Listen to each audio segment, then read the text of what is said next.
Good morning, everyone. We'll get started here. I'd like to announce first that your SB 256 file is now in your folders. So you'll be aware of that. And I'd like to say good morning to the committee and staff and everyone in the room.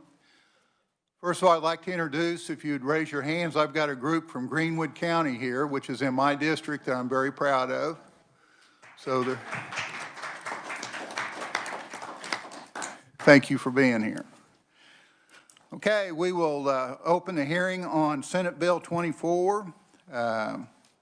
So we'll have a bill brief by Eileen. She's Assistant Revisor of the Kansas Revisor of Statutes Office. So Eileen, the floor is yours.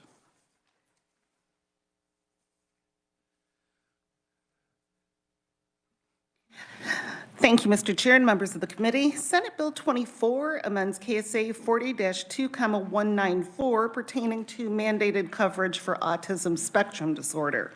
This bill amends the number of employees that constitutes a small employer and a large employer. For purposes of this statute only, under current law, a large employer is an employer who employed at least an average of 101 employees on business days during the previous calendar year, and at least one employee on the first day of the plan year.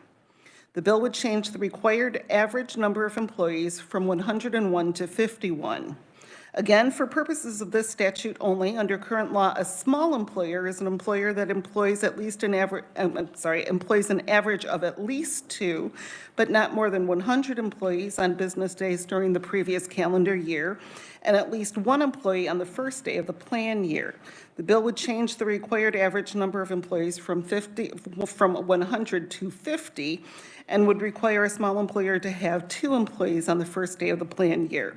The bill also amends a number of issues to make some technical changes to the bill to conform to current drafting practices. If enacted, the bill would become effective upon July 1st of this year, and I can stand for questions. Okay. Thank you. Do we have any questions? Yes, Senator Pittman.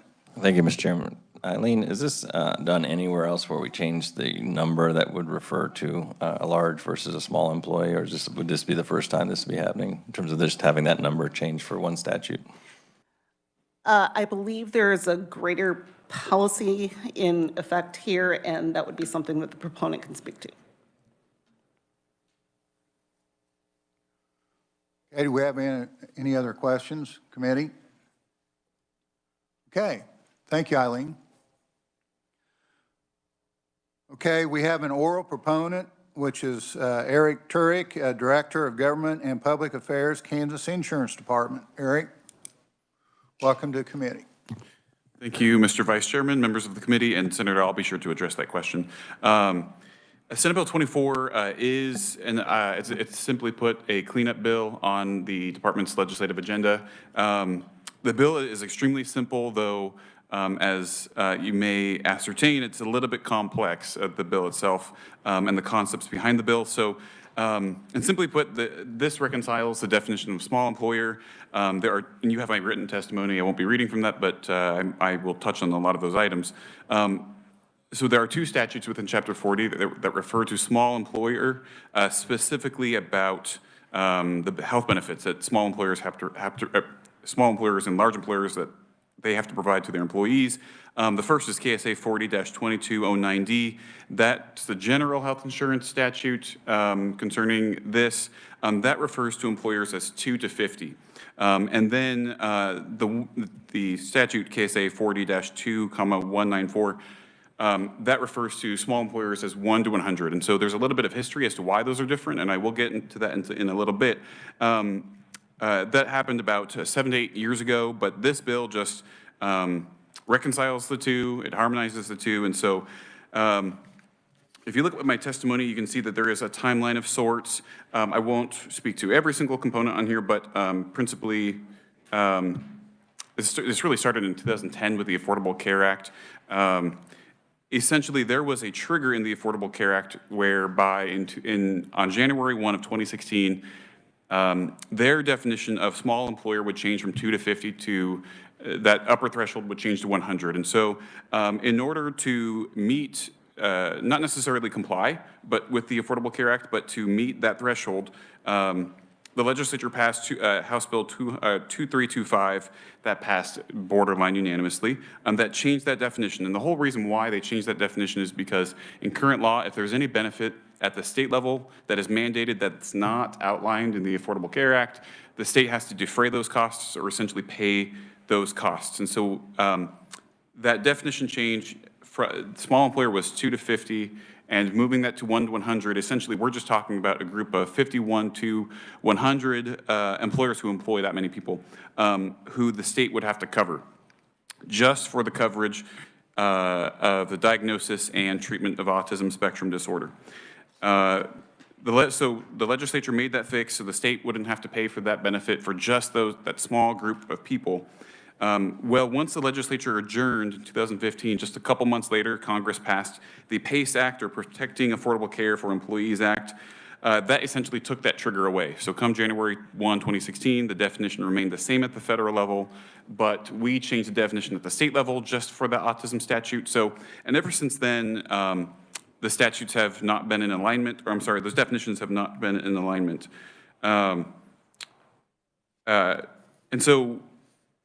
There are some implications with this bill. So you have the small employer of 2 to 50 in the general statute, the 1 to 100 in the autism statute now. We want to shrink in the autism statute, shrink that back to where it was previously from 2 to 50.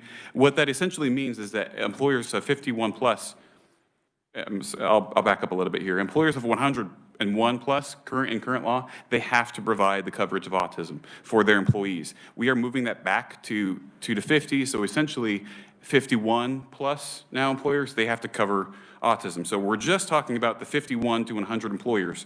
And so there are some implications associated with that. And we wanted to find out how many employers this is going to apply to, how many covered lives this is going to apply to. If you look at my testimony on the back, you'll see we did put out a data call, and we wanted to see, okay, how many small employers does this, or how many employers would this impact, and how many total covered lives? Ultimately, the number of employers who have 51 to 100 in the state are 541. Essentially, that translates to 40,000 covered lives, or 7,000 kids who would specifically get this benefit. When we asked for this information, we were told by the insurers that when the definition was changed, they continued to offer this benefit. It's too difficult for them to administratively make the changes within their system. So essentially, the groups that would be quote unquote mandated to offer this benefit, they have already been offering this benefit anyway since the definition changed. So essentially, this comes down to just a simple cleanup and a reconciliation of the two definitions. We do get frequent questions about these definitions. If an employer has 75 employees, according to the general insurance, health insurance statutes for them, they are a large employer, but per the autism coverage statutes, they are a small employer. So we want to make it easier for new employers to navigate the regulations here. Principally, again, this changes absolutely nothing. This is just a cleanup bill. So happy to stand for questions at the appropriate time. Thank you, Harry. Committee, we have any questions? Senator Gossage. Thank you, Mr. Chair. I had some concerns about this bill initially because putting a mandate on very small businesses causes their rates to go up substantially, and the small businesses are the 2 to 50, and which is how the original intent, and so I'm in favor of this. Okay, thank you. Committee, got any other questions? Mr. Chairman, I might note too that originally we had scheduled the hearing, the chairman scheduled the hearing for late January. We did request that delay so we could get more information. I know that there were some opponents at the time. We shared with the information that we received from our data call with the opponents, and they have since withdrawn their opposition testimony. Okay, good information. Anything else, committee? Any other questions? Eric, thank you. Might bring to your attention that we have one written-only proponent, Michael Wasmer, which is a Chief Operating Officer for Council of Autism Service Providers in Olathe, Kansas. So is there any other proponents? Is there any opponents? Is there any neutral? If not, we will close the hearing and we will move now to Senate Bill 119. So at this time, we'll have a bill brief from Eileen again, Assistant Revisor, Kansas Revisor of Statutes Office. Eileen, welcome to committee again. He keeps rubbing in that he's like 2 feet taller than me. Oh. Good morning, Mr. Chairman and members of the committee. Senate Bill 119 makes updates to certain statutory references contained in KSA 40-201, 40-216, 40-241, and 40-955. And the updates were made for specific reasons, and I'm going to describe them here. So Section 1 amends KSA 40-201, which is an oldie but a goodie. It defines insurance company. It was originally drafted and enacted in 1927, and the statute was last amended in 1935. And here we changed an internal reference from KSA 40-701 in line 12 to 40-738 because KSA 40-701 was repealed in 1988. And then we made some updates to the language to bring it current with current drafting drafting standards. Section 2 amends KSA 40-216, and here we fixed an internal cross-reference to KSA 40-955. In our current practice is to remove a subsection designation in a statutory cross-reference. So you can see that we simply struck the language that says subsection I of in line 33 of the bill and just left the statute number. And that's to avoid situations like the one we're correcting where we might amend a statute and then don't catch some of the other statutes that it touches. And I also amended some of the language here as well. Section 3 amends KSA 40-241 by correcting an internal reference to a repealed statute on page 5 in line 13 of the bill. And finally, in Section 4, we fixed an internal statutory reference that wasn't updated when the statute was last amended in 2011. And you can see that change on page 8 in line 29. And again, we made some changes to the language to conform the statute to current drafting practice, and the bill would become effective upon its publication in the statute books, so July 1 of 2023, and I can stand for questions. Thank you, Eileen. Committee, do you have any questions? Senator Gossage. Thank you, Eileen. You're very thorough as usual. Just one question, and I agree this is more of a technical cleanup. I'm curious why it says regarding hospitals for not less than 10 years. On page? It's on the first page, I'm sorry, on line 13 through 15.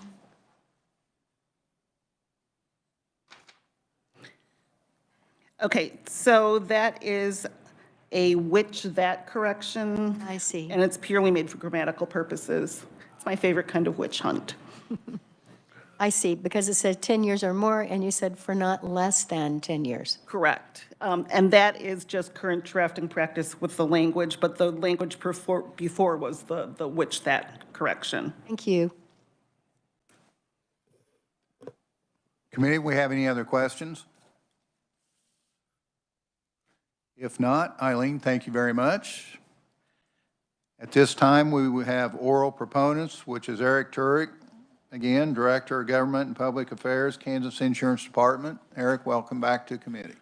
Thank you, Mr. Chairman. Members of the committee, I will be extremely brief. This is something very similar to what you see at the end of session from the revisor's office, like a reconciliation bill. There have been several statute numbers, and the reference of those statute numbers and the reference of subsections that have changed over time via laws that you have passed.